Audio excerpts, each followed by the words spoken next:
জয়নগরে জনকল্যাণ শিবির ও ঘিরে মানুষের ব্যাপক সাড়া।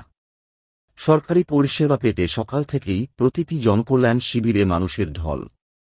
15 জুন থেকে শুরু হয়েছে পশ্চিমবঙ্গ সরকার আয়োজিত 3 দিনব্যাপী জনকল্যাণ শিবির। আগামী 17 জুন পর্যন্ত চলবে এই শিবির।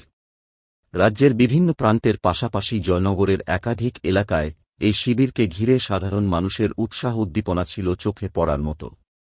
রাজ্যে বিজেপি সরকার গঠনের পর সাধারণ মানুষের দোরগোড়ায় সরকারি পরিষেবা পৌঁছে দেওয়ার লক্ষ্যে এই জনকল্যাণ শিবিরের আয়োজন করা হয়েছে। সরকারের দাবি, কোনো মানুষ যাতে সরকারি পরিষেবা ও বিভিন্ন জনকল্যাণমূলক প্রকল্পের সুবিধা থেকে বঞ্চিত না হন, সেই উদ্দেশ্যেই এই উদ্যোগ গ্রহণ করা হয়েছে।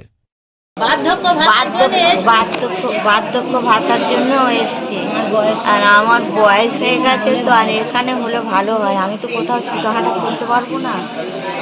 কি নাম আপনার? আমার কোমর ভাঙা। কি নাম? মাধবী ঘোষ।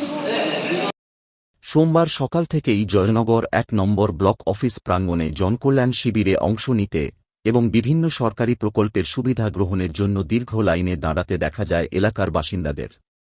সরকারি পরিষেবার জন্য নিজেদের নাম নথিভুক্ত করার সুযোগ পেয়ে খুশি সাধারণ মানুষ। শিবিরে উপস্থিত বাসিন্দারা জানান, এক ছাদের তলায় বিভিন্ন সরকারি পরিষেবা সংক্রান্ত তথ্য ও সুবিধা পাওয়ার সুযোগ তাদের জন্য অত্যন্ত উপকারী।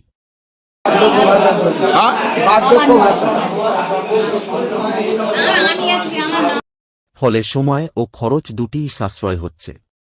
উল্লেখ্য, 15 থেকে 17 জুন 2026 পর্যন্ত সকাল 10টা থেকে বিকেল 5টা পর্যন্ত রাজ্যের বিভিন্ন প্রান্তে এই জনকল্যাণ শিবির অনুষ্ঠিত হচ্ছে। কেন্দ্র ও রাজ্য সরকারের বিভিন্ন প্রকল্পের সুবিধা পেতে সাধারণ মানুষকে রাজ্য সরকারের পক্ষ থেকে নিকটবর্তী শিবিরে যাওয়ার আহ্বান জানানো হয়েছে।